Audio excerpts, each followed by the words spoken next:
정치만 쓰다 시작하겠습니다. 오늘은 한민수 더불어민주당 의원, 조혜진 전 국민의힘 의원과 함께하겠습니다. 어서 오세요. 반갑습니다. 안녕하세요. 안녕하세요.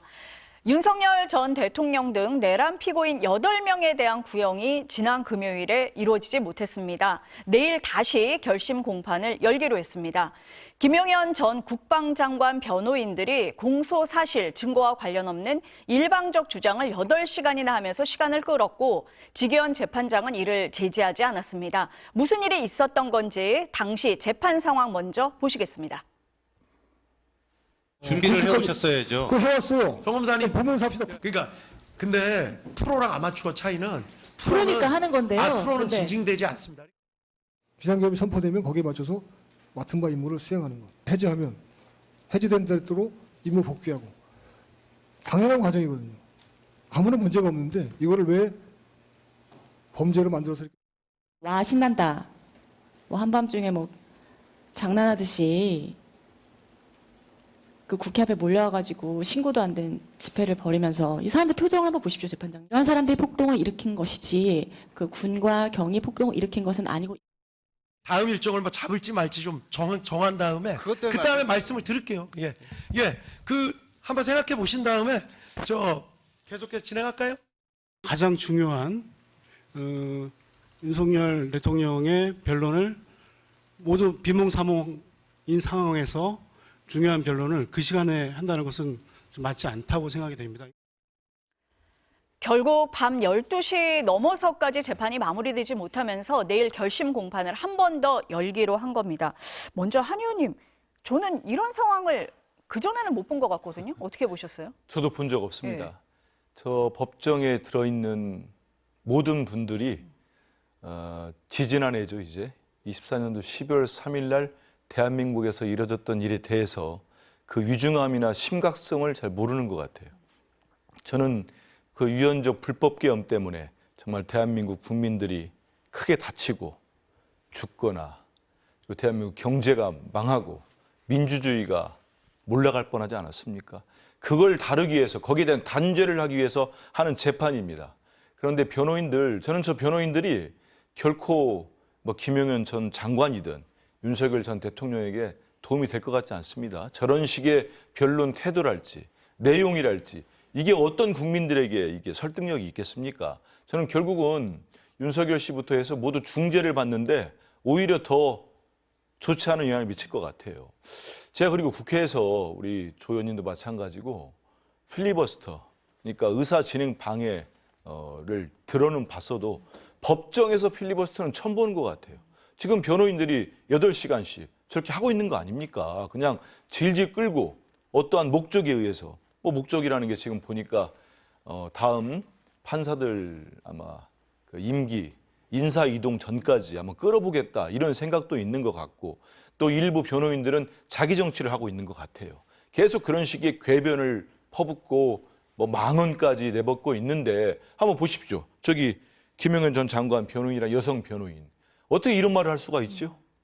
정말 계엄군을 막기 위해서 윤석열 전 대통령의 무도한 친위 쿠데타를 막기 위해서 우리 시민들, 국민들이 달려온 거 아닙니까? 그런데 이분들에 대해서 지금 이런 식의 폭동을 일으켰다는 표현까지 쓰고 있습니다. 정말 엄하게 단죄를 해야 되고요. 제가 말씀드린 것처럼 국회에서는 필리버스터를 하면은 지금은 이제 국민의힘이 하고 있죠. 국힘당이 온갖 특검 법안, 개혁 법안, 민생 법안을 발목 잡기 위해서 의사진행 발언을 하고 하면은 저희 민주당을 비롯한 나머지 정당들이 힘을 모아서 그거를 해제를 시킵니다. 중단을 시켜요. 그러기 위해서 180석의 의석이 필요하고 했던 건데 그러면 저 법정에서는 누가 할 수 있습니까? 지기현 판사밖에 없습니다. 지기현 부장판사가 재판장이 그 역할을 해야 돼요. 그런데 한번 지금 보십시오. 저게 뭐 하는 태도입니까? 여기 보면은 지금까지 본 것처럼 아니 저기서 지금 프로와 아마추어 차이가 뭐 장난하는 겁니까? 본인이 지금 어떤 재판을 하고 있는지를 인식을 못하는 겁니까? 저는 지기현 부장판사 심히 부적절하고 비판받아야 맞다고 생각합니다. 여기에서 나오지 않았지만은 저런 몰지각하고 비상식적인 변호사들에게서 죄송하다고 하고 그 말에 내가 토를 단 게 아니라고 하고 도대체가 판사로서의 역량이나 역할을 하지 않고 있는 거예요. 역량도 없고 당연히 저 상황에서는 소송지를 해야 되는 거 아닙니까? 계속 끌기 위해서 8시간씩 하면은 그만하게 엄하게 꾸짖기도 하고 재판을 이끌어 가야죠. 그렇기 때문에 모든 국민들이 윤석열 전 대통령에 대한 사형, 구형이 나오기를 바라고 있었는데 내일로 연기된 거 아닙니까? 그래서 지기현 판사도 이제는 내일 재판에서는 본인이 공언한 것처럼 제대로 소송지휘도 하고 제대로 판결을 이끌어 갔으면 좋겠습니다. 어떻게 보셨어요, 조 의원님은? 김용현 피고의 증거조사에 시간이 많이 걸렸죠. 일단 거기부터 먼저 했으니까 한 8시간 가까이 걸렸는데 그거 자체를 크게 탓할 수는 없을 것 같아요. 왜냐하면 특검도 단일 증거조사에 그전에 7시간 정도 소요한 적이 있기 때문에 그리고 이 재판 자체가 거의 1년 가까이 왔기 때문에 지금 더 저런 식으로 증거조사의 시간을 더 소요를 한다고 해봐야 하루 더 하거나 아니면 이틀 더 하는 거기 때문에 1년 중에 뭐 하루 이틀 더 하는 거 그건 뭐 큰 차이는 없거든요. 그래서 그 자체를 문제 삼을 건 저는 뭐 아닌 것 같고 그거보다는 그렇게 증거조사의 시간을 많이 들이는 것이 비노인들의 적절한 전략에서 나온 것인가. 윤석열 전 대통령이나 김용현 전 장관 본인들이 대리하고 있는 변호하고 있는 그분들의 판결 결과가 좋게 나도록 그런 전략 또 실제로 그것이 도움이 되는 수단으로서 저렇게 하고 있는 것인가. 그게 오히려 더 본질적인 문제 같고 재판장 입장에서 보더라도 1년 가까이 끌어왔는데 이 재판을 진행해 왔는데 하루 이틀 더 그 변론 기회를 준다고 해서 뭐 크게 문제될 건 없고 오히려 저렇게 길어지면 심야에까지 이렇게 변론을 하고 해야 되면 피고인들이 육체적으로 상당히 힘들 거예요. 뭐 기사를 보니까 윤석열 대통령 꾸벅꾸벅 졸기도 하고 너무 지쳐가지고 피곤해가지고 그런 부분도 있기 때문에 중요한 거는 이 변호인들이 저렇게 하는 것이 제대로 마지막에 그 형량을 그 유무죄를 다투는 데 있어서나 또는 형량을 정하는 데 있어 가지고 제대로 된 변론을 하기 위한 전략이고 또 그게 효과가 있는 것인가 하는 것이 문제인데 그렇게 안 보이는 것이 왜냐하면 저런 전략도 이전에 1년 동안 쭉 끌어올 때 중간중간에 해야 되는 것이지 이미 이 시점 되면은 거의 나올 거 다 나왔고 오늘 이제 내일 모레 이제 결심하고 나면은 재판장이 이제 숙고해가지고 2월 중에 어차피 이제 판결을 하게 되겠지만은 1년간 이렇게 심리를 진행해 오면서 어느 정도 사건의 윤곽은 재판장 머릿속에도 다 들어있다고 봐야 되거든요. 그 배석 판사들도 마찬가지고 그런 상황에서 전략 없이 별 효과도 기대 안 되는데 저렇게 한다 하면은 재판의 무게와 격을 떨어뜨리고 판사도 피곤해지죠. 판사가 뭐 그런 것 때문에 뭐 무죄할 걸 유죄하고 뭐 작은 형을 부과할 걸 갖다가 중형을 주고 그렇게 하지는 않겠지만 어쨌든 좋은 영향은 안 줍니다. 그래서 이제 우리 한민수 의원님 말씀처럼 저도 똑같은 결론. 과연 전략을 가지고 하는 것인가? 그리고 저렇게 하는 것이 본인들이 변호하고 있는 피고인들에게 도움이 되는 것인가 하는 부분에 있어 가지고 나중에 판결 결과를 보고 그게 아니라고 생각이 든다면 어차피 뭐 항소 또 선고할 건데 그때는 이 재판의 역사성을 제대로 인식하고 진지하고 성실하게 또 실력을 가지고 논리적으로 변론할 수 있는 그런 변호인들을 세워가지고 바라보는 국민들도 야 제대로 역사적인 재판을 하네. 그렇게 볼 수 있도록 됐으면 좋겠어요.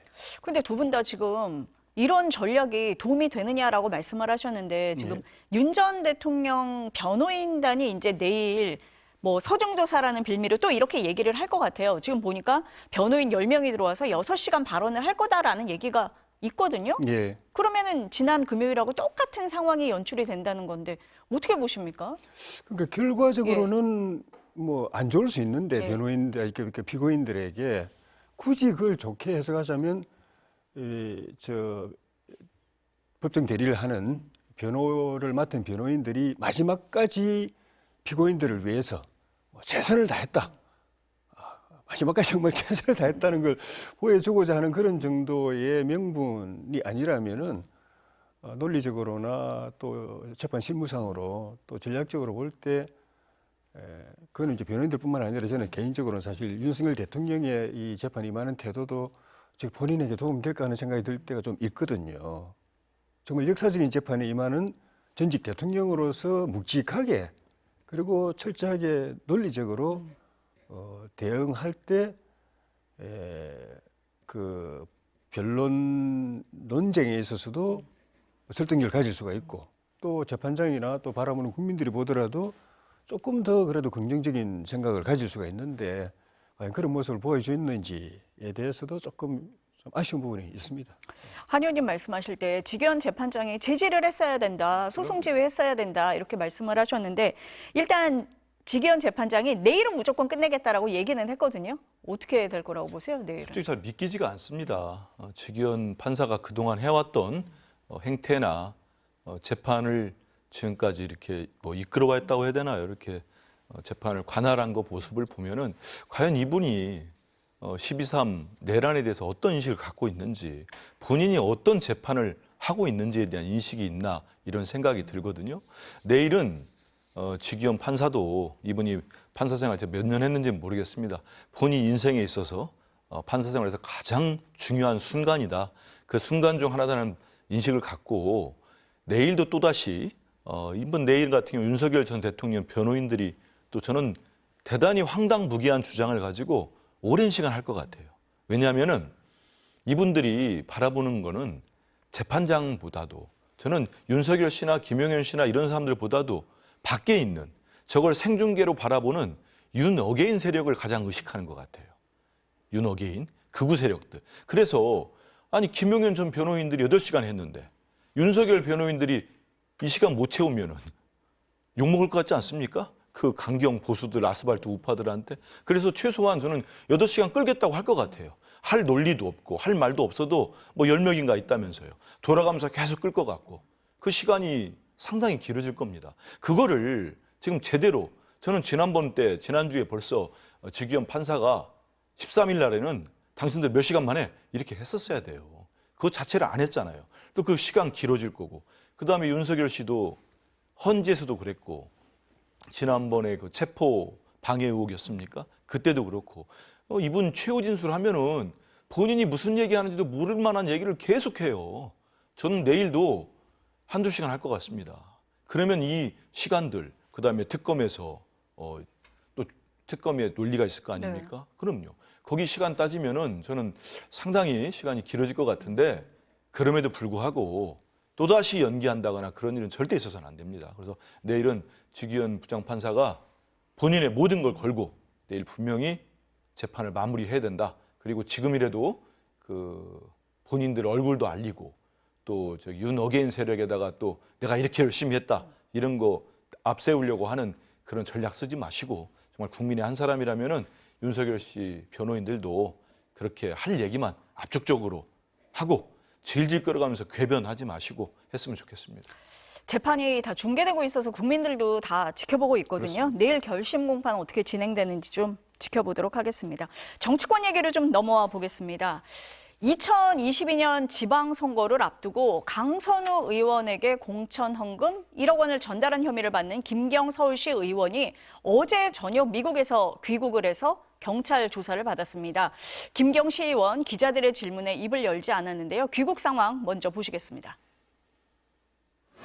성실히 조사에 임하겠습니다. 돌려받은 1억 원은 공천 대가로 준 거 맞나요? 경찰 수사 중인 걸 알면서도 왜 출국하셨어요? 미국 계실 때 하고 오래전에 약속을 한 거여가지고. 저 지나갈게요. 미국 계실 때 텔레그램 재가입하신 이유가 뭔가요? 잠깐만 지나갈게요. 네, 잠깐만 지나갈게요. 증거인멸 우려에 대해서는 어떻게 생각하세요? 저 강선우 의원한테 1억 원 공천 헌금 건네신 거 인정하시나요?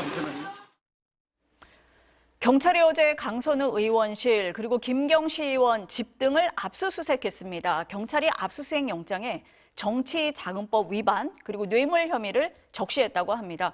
또 오늘 강선우 의원을 출국 금지했는데요. 조 의원님 어떻게 보십니까? 이 사안 뭔가 경찰이 증거를 확보하고 수사에 속도를 내고 있다 이렇게 보세요? 전체적으로 어떻게 보고 계십니까? 이제 어제 오늘 사이에 이제 압수수색 들어가고 하는 걸 보면은 압수수색이 이제 증거 확보 작업이지 않습니까? 그러니까 지금까지는 증거를 제대로 확보하고 있지 못한 상황이라고 보죠. 물론 이제 압수수색을 통해서만 증거를 확보할 수 있는 게 아니고 그 다른 방법으로도 증거 확보하는 방법이 있지만은 지금까지 상황을 보면은 그냥 경찰은 단서를 일단 사건이 불거졌으니까 그 평지 돌출하는 형태로 이제 불거졌기 때문에 단서나 아니면 정황은 이제 확보하고 있는 것 같고 그거를 확인하거나 아니면 그 위법성 여부를 판단할 증거를 이제 확보하는 작업에 이제부터 들어갔다. 그걸 위해서 압수수색도 하고 이제 김기영 전 시의원도 불러서 직접 이제 강제 수사도 하고 그렇게 하는 것 같은데 뭐 많은 지켜보는 분들이 그렇게 느끼겠지만은 이 경찰이 제대로 수사 의지가 있는 것인가, 증거를 뭐 확보하고 있느냐 없느냐 떠나가지고 증거를 제대로 확보해서 수사를 제대로 하고 사건의 실체를 제대로 규명할 의사가 있는 것인가가 의심스러운 상황이죠 지금. 그 김기영 씨 같은 경우도 사건이 접수되고 난 뒤에 그 경찰청에서 배당하는데 이틀 걸려버렸고 사건의 중요성을 생각하면 바로 배당하고 바로 착수 들어가고 바로 장지 수사 들어가야 되는데 배당하는데 이틀 소요했고 그 사이에 김기영 씨는 미국 나가버렸고 돌아오긴 했지만은 본인 말처럼 뭐 조카하고 약속이 있어서 나갔다고 그 말을 믿을 상황이 전혀 아니고 거기 가서 한 거 텔레그램 또 카카오톡 이런 걸 갖다가 반복해서 가입하고 탈퇴하고 했던 걸 보면은 우리 상식으로는 이거는 증거인멸을 자유롭게 하기 위해서 잠시 나갔다 온 것밖에 안 보이고 또 그 본인이 들어와서 그 이야기 그 자술서 썼다는 내용도 보면은 그 전에는 그런 돈을 준 적도 없다고 그랬다가 지금 자술서에는 돈을 줬다가 돌려받았다라고 되어 있는데 그 돈을 줬다 돌려받았다는 게 누구 이야기냐면 강선우 의원 이야기거든요. 결국은 처음에는 강선우 의원하고 다르게 이야기했다가 자술서에는 강선우 의원하고 똑같이 이야기를 하는 거는 이건 결국 그 사이에 교신을 통해서 서로 말을 맞춘 것 아닌가 하는 의심을 갖기에 충분하고 이런 상황에서 경찰이 수사 의지도 약하면은 이걸 제대로 규명할 수 있을까? 근데 요즘은 수사기관이 제대로 규명 못한다고 해서 그냥 면피되는 게 아니고 그것도 잘못하면 나중에 행정적으로 징계를 받거나 법적으로 처벌받는 시대가 돼버렸거든요. 그러니까 경찰도 정신 바짝 차려야 됩니다. 물론 집권당의 그 중요 인물들에 대한 수사이기 때문에 뭐 부담을 느끼는 거는 인지상정을 이해를 하지만은 요즘 그런 세상이 아니거든요. 그걸로 봐주는 세상이 아니고 나중에 결국은 그것 때문에 본인들이 또 처벌받을 수도 있기 때문에 정신 바짝 차리고 수사를 해야 될 겁니다. 그러니까 뒤늦게 출국 금지하고 압수수색하면서 증거 인멸할 시간을 준 거다. 결과적으로 경찰 수사를 예. 지켜봐야 된다. 예. 어떻습니까, 안 의원님? 지금 보도를 예. 보면은 우리 조 의원님 말씀하신 것처럼 뭐 새로운 SNS에 가입한 것 같은 뭐 저희들 알지 않습니까? 새로 휴대폰을 바꾸거나 그러면 뜨는 것들이 그 본인 전화번호에 전화기에 저장된 사람 다 뜨기 때문에 아 이분이 전화기를 교체했구나 다 알 수 있는 겁니다. 그렇기 때문에 누가 봐도 증거인멸 우려할 수밖에 없지요. 다만 이제 경찰이 오자마자 김경 시의원 귀국하자마자 조사를 했고 그 앞서 가지고 그 1억 원을 받았다고 하는 강선우 의원 측의 그 지역 보좌관 수사를 하지 않았습니까? 이런 과정들을 보면은 뭔가를 저는 증거랄지 단서를 확보를 했을 가능성이 있어 보입니다. 그리고 지금 보도 보니까 이 김경 시의원이 우리 당에서도 그렇고 언론 지상에서도 문제가 된 게 이번이 처음이 아닙니다. 지난해 제 기억으로도 한 10월이나 9월쯤 해서 불법 당원 모집을 하다가 저희 당에서 자체 조사를 했어요. 보니까 제가 그때 이 사람 이름을 처음 들었습니다. 김경이라는 시의원이 우리 당에 있다는 그때 처음 들었어요. 보니까 여러 가지 문제가 많아요. 한 식당에서 뭐 여러 명을 가입시키고 이상한 말하고 돌아다니고 아니 왜 강서에 있는 시의원이 본인이 무슨 영등포 구청장을 출마하겠다고 돌아다니고 있을 수 없는 일 아닙니까? 그래서 바로 당에서 조사를 들어가고 뭐 징계조차에 들어가니까 탈당을 했습니다. 전 이런 짓까지 벌인 일은 몰랐지요. 근데 그때 PC를 포맷을 했다는 거예요.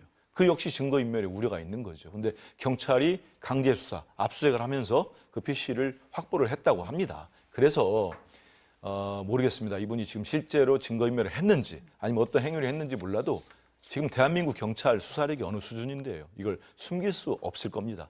그리고 다만 저도 경찰이 조금 더 정광석화처럼 수사해 주기를 바랬어요. 다만 예전에 제가 이제 경찰 출입 기자도 해보고 하면은 이제 앞으로 순서라든 게 있더라고요, 보면. 다음에 가면은 김기영 시의원, 그리고 지금 오늘 출국 금지했다고 밝혀진 강선우 의원 뭐 소환하지 않겠습니까? 당연히 소환하지 않겠습니까? 그럼 관련된 뭐 의원, 또 다른 의원이 됐던 관련자를 소환을 할 겁니다. 그래서 경찰 나름대로의 지금 수사를 밟아가는 과정이 있습니다.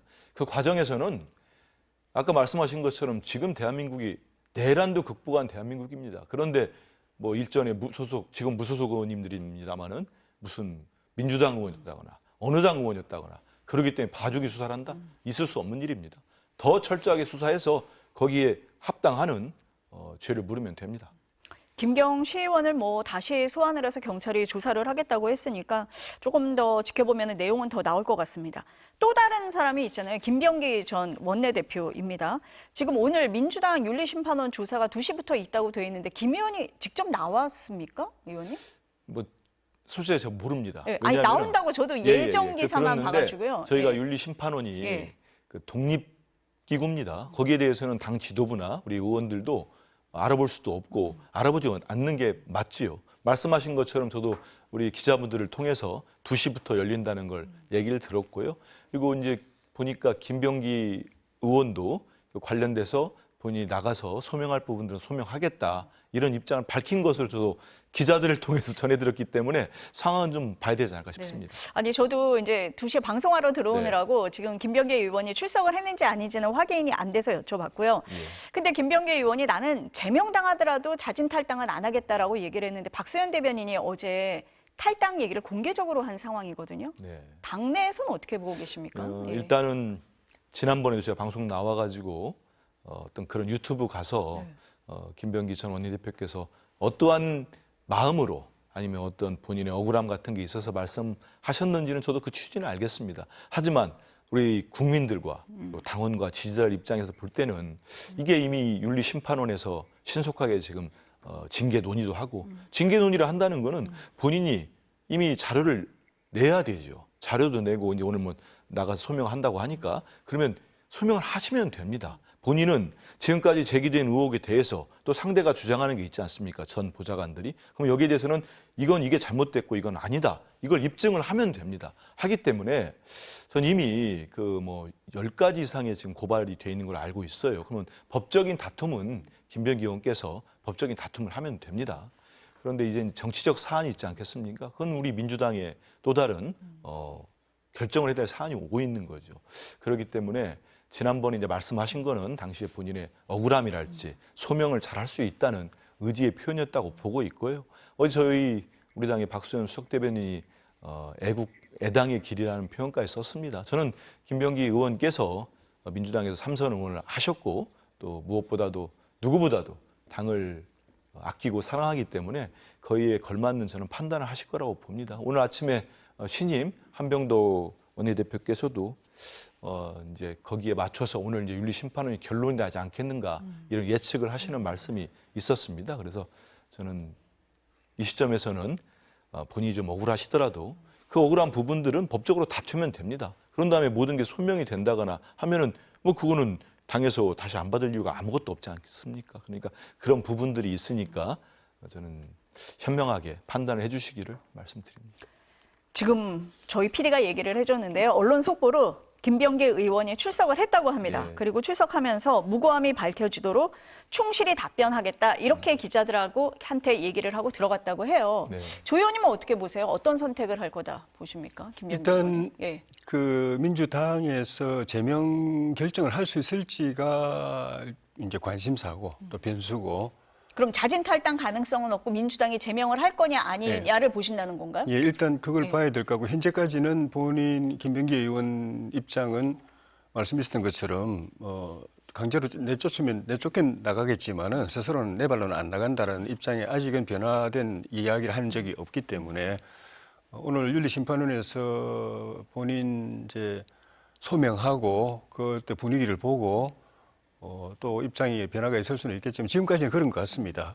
그래서 민주당에서 강제로 제명 처분할 수 있을지 봐야 될 것 같고 제명 결정을 내렸다고 가정했을 때 김병기 의원의 태도가 어떨는지 그걸 순순히 수용하는지. 물론 처분하면은 뭐 법적으로 소송 제기하지 않는 이상은 정치적으로는 제명되는 건데 본인이 정치적인 행동은 또 다른 거니까 그걸 그냥 받아들이는 거하고 그걸 강하게 또 맞받아치는 거하고는 또 다른 정치적 선택의 문제인데 실제로 제명 결정 내려졌을 때 김병기 의원이 어떤 태도를 보일까가 관심사인데 지금까지는 관찰자, 저 같은 사람 이렇게 제3자가 지켜볼 때는 김병기 의원이 당의 희망 상대로 소락소락 잘 안 움직여주는 그런 느낌이고 어떻게 보면은 당을 좀 압박하는 듯한 느낌도 주고 있거든요. 그리고 그동안에 이제 쪽 일부분 이제 나온 그동안 팩트를 보면은 김병기 의원 본인이 좀 여러 가지 그동안의 정치적 행동을 할 때 딱 검도를 지켜가지고 선을 넘지 않고 이렇게 했다기보다는 우리 일반 정치인들이 생각하기 어려울 정도로 그냥 선을 넘는 행동도 많이 했던 것 같아요. 예를 들면은 야당인데 집권 여당의 실세한테 청탁을 바로 부탁을 하고 이런 거는 나중에 공개되면은 이거는 엄청난 일이거든요. 본인에게도 엄청나고 당에도 끼치는 그런 영향도 파급력도 엄청난데 그냥 쉽게 하는 분. 근데 이분이 이재명 대통령의 최측근이었고 당 지난번 공천 때는 뭐 호위무사 행동대장 역할을 하면서 흔히 말하는 이제 비명 행사 공천을 주도했고 그 사이에 얼마나 우리가 알 수 없는 그런 일들이 있었겠습니까? 그 과정에서 본인이 어떤 말과 어떤 행동을 했을까 하는 부분을 유추를 할 수 있는 부분도 또 있거든요. 그런 측면에서 결국 이제 김병기 전 원내대표는 결국 본인의 정치적 타격을 최소화하고 앞으로 진행될지도 모르는 사법적인 그런 부담을 최소화하기 위해서 어떤 선택을 하는 게 좋을는지 말씀드린 대로 제명 결정이 내렸던 가정했을 때 그걸 받아들이는 것이 좋을는지 그거가 저항해서 대항하는 것이 좋을는지 결국 본인 입장에서 생각할 거예요. 그걸 판단할 거고 당과 어떻게 어느 정도 소통이 되는가 아니면 소통 없이 그냥 충돌하는가 이거에 따라서 선택을 하지 않을까 싶으네요. 지금 조 의원님이 말씀을 하셨지만 김병기 의원이 탈당을 안 하다 보니까 여러 추측이 또 나오는 거잖아요. 그러니까 당에서는 좀 부담이 되는 면도 있고 해서 여러 가지 이제 압박도 좀 있는 것 같은데 지금 제명 말씀을 하셨거든요. 그럼 윤리심판원 결과와 상관없이 뭐 최고위에서 의결을 해서 당대표가 비상징계를 하는 그런 안도 말씀을 하시는 것 같은데 어떻습니까? 다 열려 있습니까? 일단은 김병기 의원이 불과 10여일 전에 우리 당의 민주당의 원내대표를 하셨습니다. 원내대표가요. 저희들은 국회의원들도 투표를 합니다마는 우리 당원들도 투표를 하십니다. 그렇기 때문에 당원들의 지지를 받고 원내대표가 된 분입니다. 10여일 전까지만 해도 우리 민주당의 원내 사령탑이었습니다. 그런 분이 저는 일전에 어느 이제 유튜브 출연해서 그런 표현을 했습니다만 그 표현에도 저는 김병기 의원의 나름의 고심과 그런 게 있다고 봅니다. 그게 무슨 내가 세간에서 호사가들이 말하는 것처럼 뭐가 있어서 압박한다. 저는 그렇게 보지 않습니다. 저도 김병기 의원은 알지만 그런 분 아닙니다. 그렇기 때문에 그렇게 오해를 하거나 하기를 바라는 분들이 좀 있는 것 같은데 절대 그런 일은 없을 거고요. 그리고 지금 얼마나 힘드시겠습니까? 지금 상황이 여러 가지 힘드시고 참 고민도 많을 거라고 봅니다. 하지만 김병기 의원한테도 여러 의원님들이 지금 당내 상황이랄지 아니면 본인의 의견을 많이 전달을 하고 있는 걸로 듣고 있습니다. 그러면 종합적으로 판단을 하지 않으실까 싶고요. 그래서 말씀하신 것처럼 저는 아까 애당의 길도 말씀드렸고 당내 이런 분위기가 지금 이런 상황에서 어떤 정치적인 거취를 결정하는 거 아니겠습니까? 사법적인 부분은 지금 말씀하시는 것처럼 윤리심판은 지금 출석을 하면서 충분히 소명하겠다. 이건 소명하면 됩니다. 당에다도 소명하고 당에서는 또 판단이 있을 거 아닙니까? 그럼 판단이 내려지면은 저는 여러 가지 정치 거취에 대해서는 또 본인이 고민하는 시간이 될 것 같고 말씀하신 비상징계랄지 그런 상황까지 가지 않기를 좀 바라고 있습니다.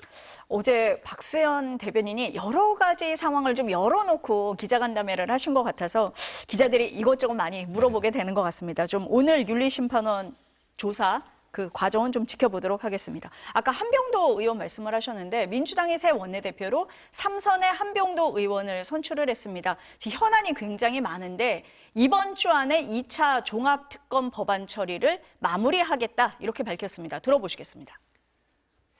수사 기관이나 인력들을 좀 대폭 확대를 해야 됩니다.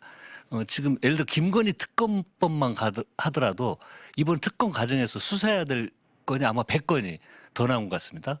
경찰로 이첩된 것이요. 세 가지를 합치면 양이 어마어마합니다. 그래서 이번에는 수사 좀 기간도 170일 정도 하고 최대 그다음에 수사 인력도 최대 156명까지 좀 할 수 있는 큰 규모로 해서 아예 이번에 내란을 완전히 종식시킬 수 있도록 기간이나 규모를 좀 확대해야 된다고 생각합니다. 이번 주 통과를 목표로 하는 거죠. 그렇습니다. 15일 날 통과하겠습니다. 한병도 신임 원내대표가 뭐 의원들 지원을 두루두루 받았다 이렇게 언론이 쓰고 있더라고요. 그렇습니까? 어떻게 평가하세요? 어떤 배경에서 한병도 의원이 원내대표 선출됐다? 뽑힐 때요? 네. 저는 이제 제가 투표를 해야 되는 입장이 되니까 네 분이 출마하셨는데 우리 조 의원님은 더 훨씬 많은 경험해 보셨을 거 아닙니까? 다선이시니까. 근데 저는 초선이라든지 처음 횟수로 따지면 세 번째긴 합니다. 세 번째긴 한데 참 어려운 것 같아요. 왜냐하면 이번에 출마하신 의원님들 모두 개인적인 친분도 있고 한 분 한 분이 모두 3선인데 능력들이 있습니다. 그리고 정견 발표할 때 보면은 제가 내 표라면 다 찍어드리고 싶더라고요. 말씀은 다 그렇게들 하신대요. 그런데 아무튼 한병도 의원께서 저도 뭐 개인적으로 친분도 있고 이번에 예결위원장 하시면서 그게 크지 않나 싶어요. 왜냐하면 이재명 정부, 우리 정부가 정말 인수위도 없이 출범하지 않았습니까? 그리고 갑작스럽게 생긴 조기 대선에서 출범을 했는데 국회 예결위원장 하시면서 여야 협상도 잘 이끌었고 그걸 통해서 법정 시한을 맞춰가지고 통과시켰습니다. 대통령께서 우리 이재명 대통령님이 되게 국회에 감사함까지 표했잖아요. 되게 중요한 겁니다. 왜냐하면 그게 다른 뭐 법안도 다 중요하지만 내년도 새해 예산, 올해 예산안이죠. 그 728조 원을 국회가 합의해서 정부와 협의 끝에 감액하고 증액해서 통과를 시킨 거예요. 그러면 정부에서는 충분히 뭐 계획대로 다 집행을 할 수 있고 하기 때문에 되게 큰 역할을 한 겁니다. 어떤 근 역할도 있었고 예전에 청와대 정무수석도 하고 그런 능력이 평가를 받은 것 같습니다. 어떻게 평가하세요, 조 의원님은? 일단 지금 이제 범여권의 세력은 좀 친명 친청이 지금 팽팽한 것 같은데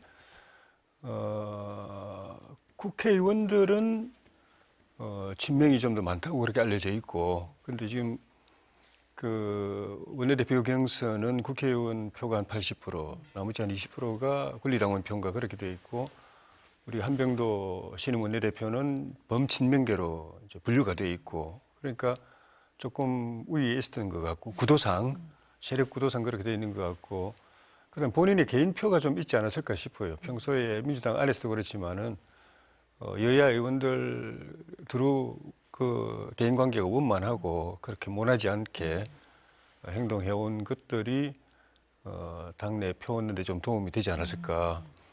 그래서 개인적으로 좀 기대를 하는데 여야 관계에 대해서 5개월짜리지만은 신임 원내대표가 좀 여야 관계를 좀 정상화시키는 데 좀 역할을 한다면 한병도 원내대표 같은 캐릭터를 가진 분이 할 수 있는 건데 지금까지는 어쨌든 간에 뭐 민주당 이 범여권 당청이 야당은 거의 국민의힘은 거의 패싱하는 그런 일방적인 의회 운영, 국정 운영을 해오고 있어서 그 기조에서 이 신임 한병도 원내대표가 방향을 틀 수 있을까, 그럴 만한 이 재량이나 리더십을 발휘할 수 있을까 하는 부분이 조금 의문이긴 한데 그렇게 좀 해줬으면 좋겠어요. 그렇게 한병도라는 사람이 이 시기에 5개월짜리로 저 자리에 있는 게 의미가 있다면 그런 걸 해낼 때 의미가 있는 거고 안 그러면 그냥 강성 한병도 의원보다 훨씬 강성인 사람 원내대표 시키면 되는데 굳이 저런 분을 시켰으면은 그런 일을 좀 정치적인 좀 결과를 좀 냈으면 좋겠다는 그런 기대를 해봅니다.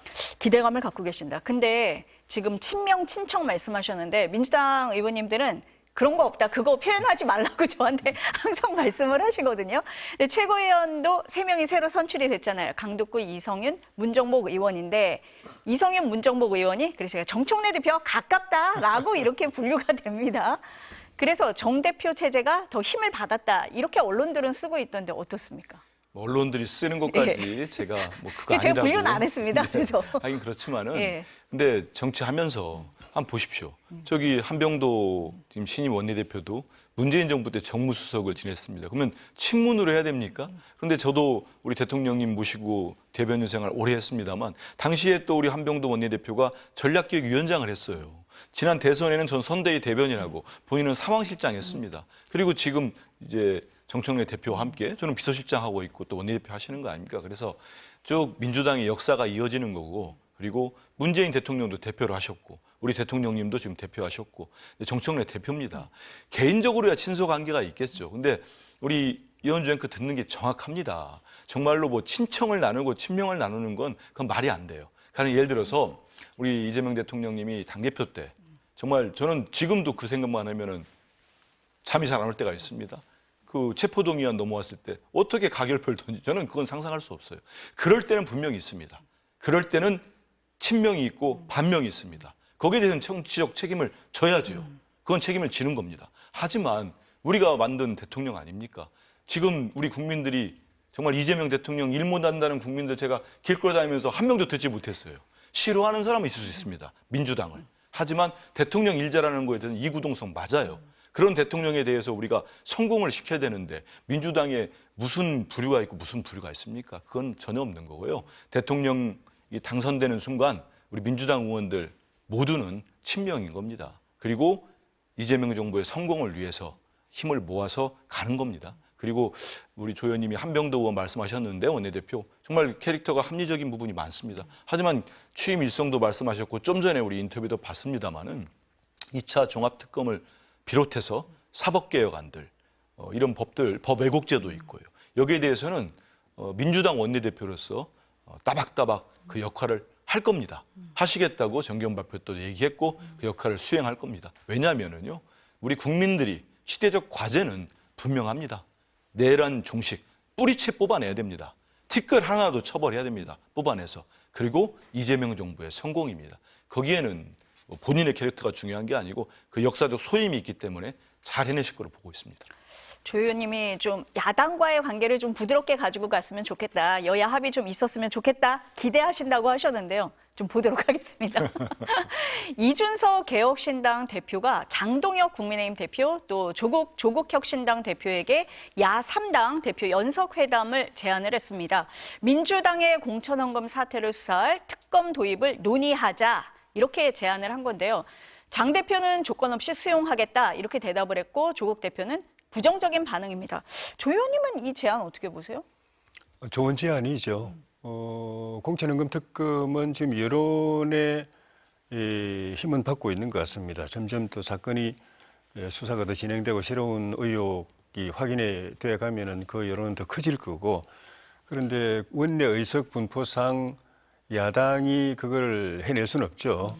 독자적으로 특검을 해낼 수는 없는데 국민의힘이 혼자서 주장할 때 하고 같은 야당 안에 개혁신당, 이준석 개혁신당이 같이 뜻을 모을 때 하고는 또 민주당이 받는 압박의 이 무게가 틀릴 것이고 그때 뭐 꼭 숫자가 많다고 해서 무조건 그 뭉겨갈 수는 없는 부분이 있습니다. 거기다 만약에 조국 혁신당까지 거기다 동의를 하게 되면 힘을 모으게 되면은 아무리 민주당과 나머지 이 법여권이 180석 가까이 된다고 하더라도 그건 아마 특검을 받아들일 수밖에 없을 겁니다.